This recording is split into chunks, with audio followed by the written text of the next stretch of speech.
The Death Valley that Tiger fans know and love was back in action with 100% capacity, and the Tigers did not disappoint.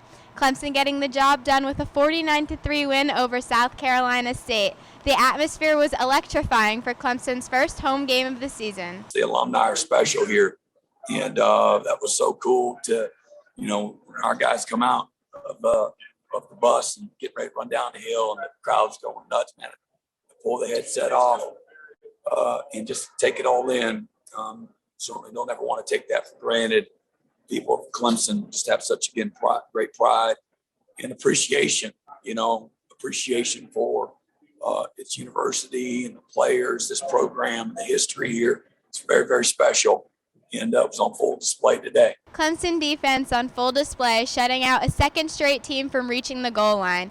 Even with what's been accomplished so far, Coach Venables and his players feel there is still work to be done. It was easy, and a lot of people would do it. So you want to keep a perspective on it.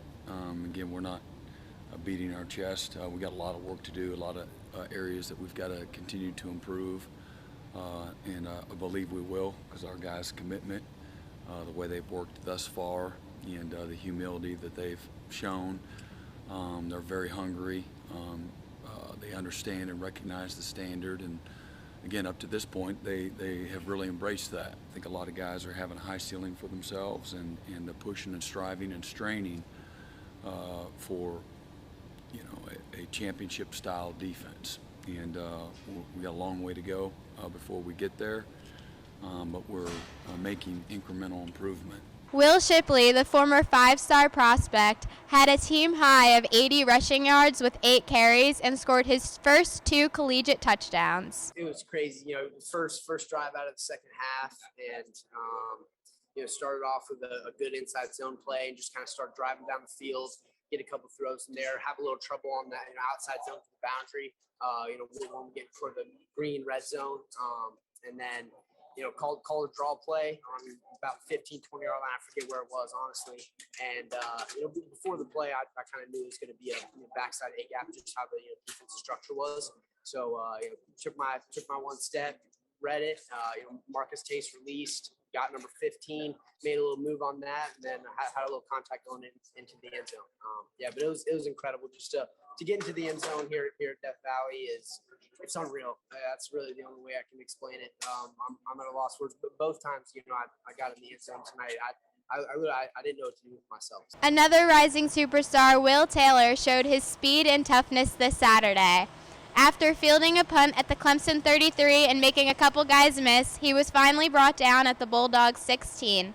This dual-threat athlete goes through his Clemson journey this far and why he decided to turn down the MLB draft. We had certain situations that we would go through before that night, but it all worked out, and we just kind of weighed both experiences. That was our main thing, was the experience, not the money or the whatever, but it was more of the experience, and the college experience was too hard to turn down. I think I've been here 3 months now, and it's been a blast.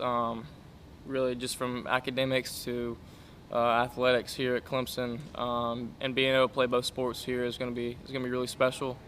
And so far it's been awesome. Quarterback, wide receiver, special teams. It really doesn't matter to me.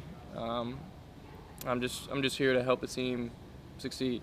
California native Bo Collins gave fans their first look at him this weekend against South Carolina State. As one of Clemson's up-and-coming weapons in the receiver position, Collins feels he's fitting in pretty well. Coming in January, I was able to have some time to pick up on plays and things like that. So it's not that bad of a transition being around a whole lot of playmakers, but as far as in the group, guys like E.J. Williams, J. Ross, Joe Ngata, I learn from those dudes every day. We run routes, and then after the route, we come back each play, talk about what we could have done, things we saw. We ask each other, like, hey, bro, was I short? How did the route look? Things like that. So we have all of us have a good relationship with each other. I'm really liking the slot position. In high school, I played more of like the outside boundary type dude, but being able to come here and work in the slot is just developing my game for the next level at a high level, and it's it's really fun being able to learn different positions within the offense. We're at Clemson, so the competition doesn't really get any better, and just being able to make plays, I would say it really boosts my confidence. The Tigers saw a great performance this past weekend, with rushing yards accounting for 48% of its offensive yardage. Looking to see if they can keep it going, the Tigers take on Georgia Tech at home in Death Valley. Here in Clemson, I'm Bree Henschel with the Clemson Insider.